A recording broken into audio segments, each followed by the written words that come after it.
अस्सलाम वालेकुम। क्या हाल चाल हैं? उम्मीद करता हूं आप सब खैरियत से हैं। आज हम डिस्कस करेंगे जी आयोनाइजेशन एनर्जी को, और साथ में हमने डिस्कस करना है इलेक्ट्रॉन अफिनिटी को। छोटी वीडियो बनाऊंगा, अगर ज्यादा टाइम की वीडियो ना बनी फिर इलेक्ट्रॉन अफिनिटी भी हम डिस्कस करेंगे। कॉन्सेप्ट के साथ हमने इसको क्रैक डाउन करना है। जुड़े रहिए वीडियो के साथ। चले शुरू करते हैं। बिस्मिल्लाहिर्रहमानिर्रहीम। Ionization energy. Ionization energy students, as we know that के हर काम करने के लिए कोई ना कोई एनर्जी चाहिए होती है। फैन के चलने के लिए हमें एनर्जी दिलवानी पड़ती है, इलेक्ट्रिकल एनर्जी कन्वर्ट होती है मैकेनिकल एनर्जी में, और फिर फैन हमारा घूमना शुरू करता है। हमारे चलने के लिए, बोलने के लिए, इवन देखने के लिए, सुनने के लिए, सोचने के लिए भी एनर्जी रिक्वायर्ड होती है। वो कहां से मिलती है? वो जो हम फूड खाते हैं, खाना खाते हैं, वो ब्रेक डाउन होता है केमिकली, उसमें से एनर्जी रिलीज होती है, वो हम यूज करते हैं, यूटिलाइज करते हैं। ऐसे ही हर काम एनर्जी से होते हैं। आयोनाइजेशन एनर्जी यहां पर ये है, किसी भी एटम में से उसका आखिरी इलेक्ट्रॉन बाहर निकालना है तो उसको एनर्जी देनी पड़ेगी। जाहिर बात है, हर काम एनर्जी से होता है। यहां पर पैसों की बात नहीं हो रही कि उसको मैं पैसे दे दूं और वो बाहर आके बैठ जाए। वो कोई इंसान नहीं है। नेचर के काम सारे हैं वो रूल्स पे और कानून पे, जो कुदरत के कायम करदा है, उसी के ऊपर होते हैं। ठीक है, तो इसमें इलेक्ट्रॉन, लेट्स से कि आपके पास ऐसे एक एटम होता है। मैं सिंपल हाइड्रोजन का एटम बना रहा हूं जी। हाइड्रोजन के एटम में उसके न्यूक्लियस में एक ही प्रोटॉन होता है, ठीक है जी, और बाहर में उसके पास एक इलेक्ट्रॉन रिवॉल्विंग कर रहा होता है, बाहर घूम रहा होता है। मैंने वीडियो में आयन कैटायन फॉर्मेशन पढ़ाई हुई है, वीडियो में वो आप देख सकते हैं कैसे इलेक्ट्रॉन को रिमूव करते हैं तो क्या बन जाता है, इलेक्ट्रॉन को अगर एडिशनली ऐड कर दें तो क्या बन जाता है, वो भी आप कंप्लीट देख सकते हैं। यहां पर भी हम इंशाल्लाह इसका कॉन्सेप्ट क्लियर करेंगे। ये इलेक्ट्रॉन मुझे चाहिए जी बाहर, तो मैं इसको ना सम सॉर्ट ऑफ एनर्जी दूंगा, जिसको भी ये पकड़ के, देखिए ये एनर्जी लेवल्स होते हैं। ये जो शेल है ना, ये एनर्जी लेवल, न्यूक्लियस के दूर ये एनर्जी लेवल है, फिर एक और होता है, फिर ऐसे एनर्जी लेवल होते हैं। अपनी अपनी एनर्जी पे इलेक्ट्रॉन घूम रहा होता है अपनी ताकत के मुताबिक। न्यूक्लियस के करीब जाएगा तो न्यूक्लियस ज्यादा खींचेगा ना उसको अपनी तरफ, न्यूक्लियस की गिरफ्त में हो जाएगा और भी ज्यादा। ये इलेक्ट्रॉन यहीं पे रह सकता है। इसके पास लेट से कोई एनर्जी थी, जैसे 10 जूल कह लें आप, तो मैं 10 जूल एनर्जी दूंगा, मिसाल दे रहा हूं, तो फिर ये इलेक्ट्रॉन आपका इस शेल से बाहर कूद पड़ेगा और ये बाहर आ जाएगा। जब बाहर आ गया तो अंदर कोई इलेक्ट्रॉन नहीं बचा, तो फिर पीछे आपका जो हाइड्रोजन आयन है, अब ये नहीं रह गया, अब ये बन जाएगा, सॉरी एटम जो था हाइड्रोजन का अब बन जाएगा कैटाइन। यहां तक बात हमने की हुई है, यही सारी आयोनाइजेशन एनर्जी की है बात। ये जो एनर्जी मैंने दी, जो एनर्जी रिक्वायर्ड थी एक इलेक्ट्रॉन को रिवॉल्व करवाने के लिए, निकालने के लिए, इवॉल्व करवाने के लिए, वो एनर्जी जो मैंने दी उसको हम आयोनाइजेशन एनर्जी कहते हैं।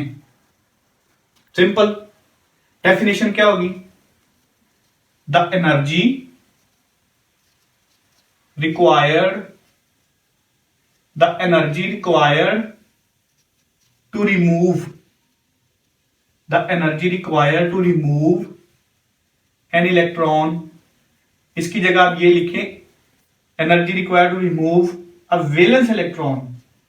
ठीक है जी, आखिरी इलेक्ट्रॉन, वैलेंस मीन आखिरी शेल के इलेक्ट्रॉन की बात कर रहा हूं। ठीक है, energy required to remove a valence electron,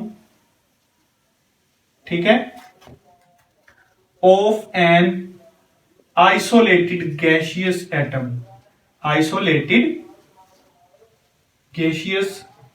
atom। ठीक है।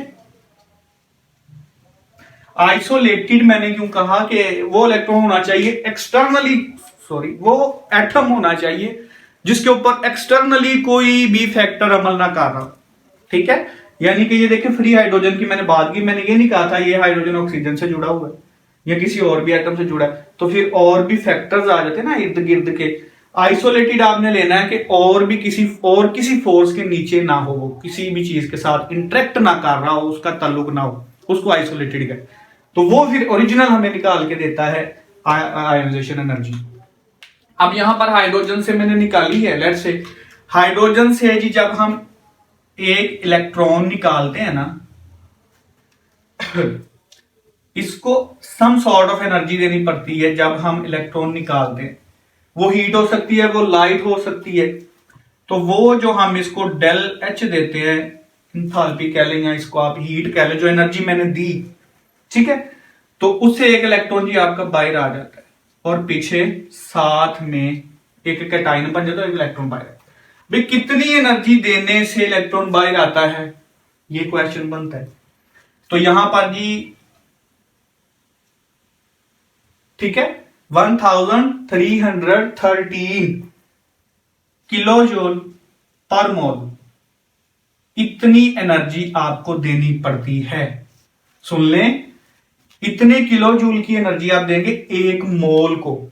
हाइड्रोजन का एक मोल कितना, मैंने मोल भी बढ़ाया हुआ है।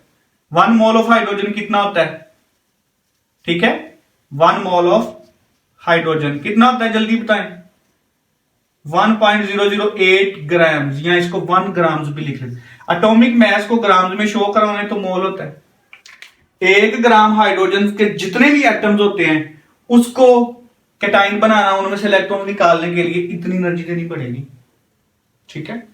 तो एटम्स कितने होते हैं एक मोल में, दैट इज एवोगैड्रो नंबर, ये भी हमने पढ़ा हुआ है। कितने एटम्स होते हैं, जल्दी बोले। 6.022 multiply 10 raise to the power 23 atoms.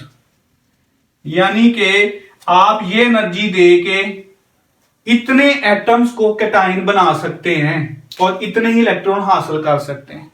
उन इलेक्ट्रॉन्स को हम फ्लो करवा के इलेक्ट्रिसिटी भी बना सकते हैं, जो भी हमने करना हो। आयोनाइजेशन एनर्जी क्या है जी, energy required to remove an valence electron from neutral, या फिर आप कह ले आइसोलेटेड गैसियस एटम, ठीक है जी। ये था आपका आयोनाइजेशन एनर्जी का कॉन्सेप्ट। अच्छा, हाइड्रोजन का ये हो गया सोडियम। हाइड्रोजन के बाद उसके ग्रुप्स में नीचे आता है सोडियम, लिथियम आता है, सॉरी, ठीक है जी। लिथियम को भी सम सॉर्ट ऑफ एनर्जी देनी पड़ती है। वो कितनी होती है जी, वो होती है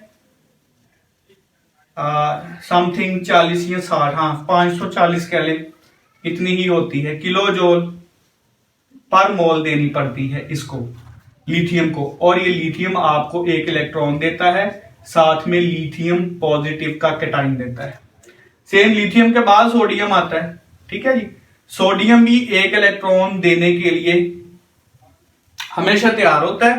तो इसको भी आप कितना 496, ठीक है, किलो जूल पर मोल, इसको भी आप इतनी एनर्जी अगर दे दें तो ये भी जी आपको साथ में सोडियम के आयन दे देगा और साथ में इलेक्ट्रॉन्स निकाल के दे देगा। सेम किलो जूल पर मोल लिथियम ले, पर मोल ये ले सोडियम, उसको इतनी एनर्जी दें आप, हीट की सूरत में दें, जैसे भी दें। और शर्त यह है कि आइसोलेटेड गैसियस एटम हो आपके पास, तो आप उनमें से इलेक्ट्रॉन निकाल सकते हैं, ठीक है जी। अब फैक्टर देखते हैं जी आयोनाइजेशन एनर्जी को कौन कौन सी चीजें डिस्टर्ब करती हैं या उसके ऊपर असर करती हैं। क्या हेडिंग बनेगी, फैक्टर्स अफेक्टिंग या इन्फ्लुएंसिंग, ठीक है, factor affecting the ionization energy. कौन से फैक्टर हैं जो आयोनाइजेशन एनर्जी के ऊपर असरअंदाज होते हैं, यानी कि उसको चेंज किया जाए तो आयोनाइजेशन एनर्जी चेंज हो जाएगी एटम की। सबसे पहला फैक्टर मैं यहां पर लिख रहा हूं, इजी से हम बात समझ लेंगे। पहला फैक्टर होता है इसका, आप कह लें जी साइज एटम का साइज। दूसरे में आप इसको ये कह लें न्यूक्लियर चार्ज, क्या जी, न्यूक्लियर चार्ज। और तीसरा फैक्टर आप यहां पर ये नोट कर लें, हाँ जी, क्या कर सकता है जो आपका शील्डिंग इफेक्ट। ठीक है जी, इनको देखते हैं ये क्या होते हैं। इसको मैं चेंज करूंगा, उसी एटम की आयोनाइजेशन एनर्जी चेंज हो जाएगी। इसको चेंज करूंगा, आयोनाइजेशन एनर्जी कैसे, साइज के चेंज करने से। देखिए थोड़ा सा इसका ये कॉन्सेप्ट है, जैसे एटम का साइज मैं यहां पर लिख दूं, साइज से क्या फर्क पड़ता है। साइज को बढ़ाने से आयोनाइजेशन एनर्जी में क्या होता है और कम करने से क्या होता है। अगर मैं दो केसेस बना देता हूं, बड़े साइज और छोटे साइज के एटम की, देखते हैं आयोनाइजेशन एनर्जी में क्या फर्क पड़ता है। अच्छा जी, अगर तो साइज आपका इंक्रीज कर रहा है, साइज बढ़ रहा है, साइज बढ़ रहा है मतलब एटम बढ़ रहा है। जैसे देखें ये तो छोटे साइज का मैं एटम बना रहा हूं, ठीक है, ये मैं बड़े साइज का एटम बना रहा हूं। ये इसका इलेक्ट्रॉन मैंने बनाया, ये मैंने इसका इलेक्ट्रॉन बनाया। आप मुझे बताएंगे न्यूक्लियस से कितना दूर इलेक्ट्रॉन पड़ा है और कौन से एटम का पड़ा है। लेट्स से ये एटम ए था, ये एटम बी था। साइज बढ़ने से इलेक्ट्रॉन का न्यूक्लियस से फासला बढ़ गया। कॉन्सेप्ट लेना है आपने। साइज बढ़ाने से क्या हुआ, साइज बढ़ाने से क्या हुआ जी, इलेक्ट्रॉन का डिस्टेंस बढ़ गया। किससे बढ़ गया, न्यूक्लियस से। ठीक है, electron distance increase from nucleus.